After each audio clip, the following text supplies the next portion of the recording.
কিছু কিছু সুখে এত খুশি থাকে মিশে।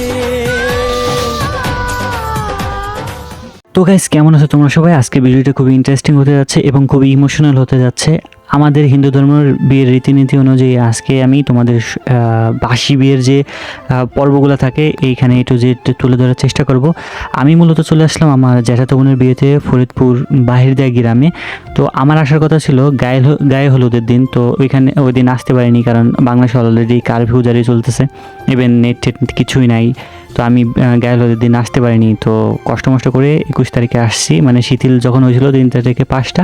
সো ওর মধ্যে আমি আর আমার কাকা আসছিলাম। তো রাত্রে এসে তো ওই দিন ভিডিও করতে পারিনি কারণ বরযাত্রীদের অনেক খাবার দাবার দেওয়া লাগছে, খাবার দাবার পরিবেশন করতে হয়েছে, সবার সাথে হেল্প করতে হয়েছে, এই জন্য রাত্রে ভিডিওটা করতে পারিনি। এখন বাসি বিয়ের ভিডিওটা তোমাদের মাঝে তুলে ধরার চেষ্টা করতেছি। আশা করি ভিডিওটি ভালো লাগবে এবং সম্পূর্ণ দেখার জন্য অনুরোধ রইল। তো যার বিয়ে হচ্ছে সে সম্পর্কে হচ্ছে আমার জ্যাঠাতো বোন, আর এটা হচ্ছে আমার বোন জামাই। তো এখন মূলত যে পর্বটা চলছে সেটা হচ্ছে যে একটা পুকুর কাটা হয়েছে, মানে পুষ্করিণী আকারে কাটা হয়েছে। এখানে জল রেখে এটা হচ্ছে আংটি ইভেন কড়ি রেখেও এখানে যে খেলাটা হলো এটা হচ্ছে আংটি এবং কড়ি খেলা। তো তারপরেই হচ্ছে সিঁদুরদান পর্ব চলছে। তো এটা সিঁদুরদান পর্ব, এটাই হচ্ছে আমাদের বাসি বিয়ের যে সর্বশেষ প্রক্রিয়া, সেটা হচ্ছে সিঁদুরদান। তো সিঁদুরদান প্রক্রিয়া শেষ হইলো, তারপরে হচ্ছে এখন আবার কিছু মন্ত্র চলতেছে। এই যে এখন যেটা চলতেছে সেটা হচ্ছে গিট সারানো, মানে এই একটা পাত্রের মধ্যে দুধ, তারপর হচ্ছে গিট সারানো হয়। মানে মেয়ের যে শাড়ির আঁচল অথবা ওড়না, সো ছেলেরও একটা ওড়না থাকে, মানে পাঞ্জাবির সাথে একটা ওড়না জাতীয় থাকে অথবা দুধের কিছু অথবা একটা গামছা থাকে। সো এটা দিয়ে একটা গিট করা হয়, এই গিটটাই হচ্ছে এখন সারানো হচ্ছে। সো এই গিট সারানোর পর্ব শেষেও আরও অনেক পর্বগুলো আছে, সো সেগুলো ধাপে ধাপে তোমরা দেখতে থাকো আর কি হতে থাকে। তো মূলত সিঁদুর পর্বটাই হচ্ছে মেনলি, আর এর আগে অনেক বেদ মন্ত্র পড়ে তারপরে বিয়ে সম্পন্ন করা হয়। সো মূল পর্ব হচ্ছে সিঁদুরদান পর্ব, সিঁদুরদান পর্বই হচ্ছে মূল। তো এখন সব কিছু কমপ্লিট হওয়ার পরে ঠাকুরমশাই থেকে আশীর্বাদ নিল আমার বোন জামাই এবং বোন।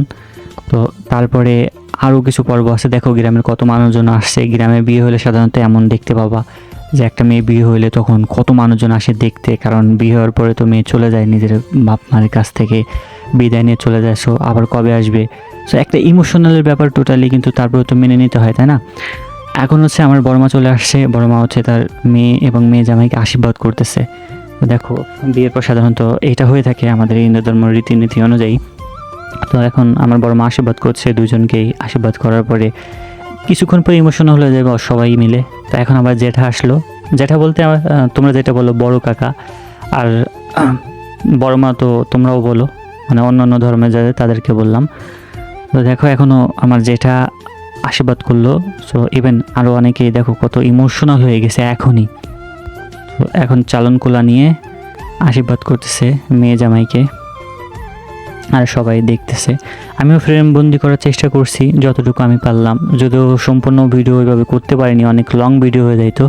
তো আশীর্বাদ শেষে সবার ভিডিওটা করতে পারিনি। তো এখন যেটা হবে, এখন হচ্ছে ঘাট পার প্রক্রিয়া।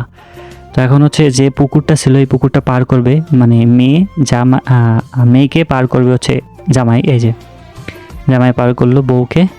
এই যে এখন এই পার করার মাধ্যমে বোঝা যায় যে ও হচ্ছে, মানে মেয়েটা তার বাপের বাড়ি ছেড়ে যখন শ্বশুর বাড়িতে যাবে, তো এটা হচ্ছে ওই মায়াটা পার করলো।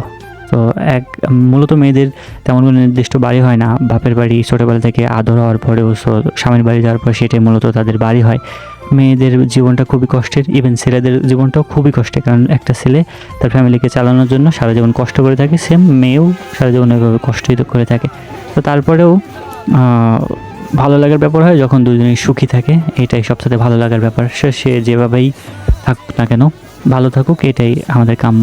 তো সবশেষে এখন হচ্ছে আবার এই যে বিয়ের যে মঞ্চটা না, যে মণ্ডপটা, এইটা আবার 7 পাক ঘোরা হবে। আবার হচ্ছে সিঁদুরদান, মানে 7 বার ঘুরবে, 7 বারে সিঁদুরদান করবে, এমন একটা ব্যাপার। সো এইটার মাধ্যমে বোঝা যায় যে 7 পাকে যেন সারা জীবন বন্ধন, 7 পাকে বন্ধন, 7 পাকে বাধা পড়ে, এমন একটা ব্যাপার।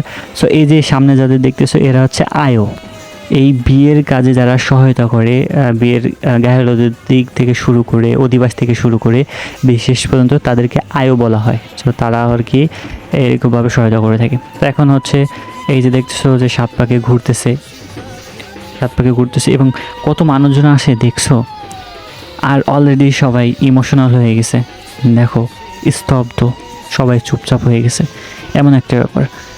তবে যাই হোক, এখনও যেটা চলতেছে এরপরে হচ্ছে আরও বেশি ইমোশনাল হয়ে যাবে সবাই। সব সেটাও দেখো তোমরা।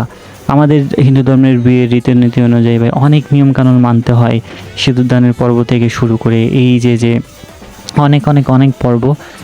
তো এত নিয়মকানুন মানতে ভাই যেমন নিয়ম আছে তেমন মানে অনেকটা প্যারা লাগে মাঝে মাঝে। ইভেন আমার কাছে তো প্যারা লাগে, আমি জানি না আমি নিজে কী করবো। তো তারপর বলে রাখলাম, অনেকে আমাদের হিন্দু ধর্মের বিয়ে দেখতে আগ্রহী হও, ভিডিওটি তাদের জন্য ইভেন সবার জন্য এই ভিডিওটি করা। সবাই যাতে দেখো যে আমাদের হিন্দু ধর্মের বিয়ের রীতিনীতি কেমন।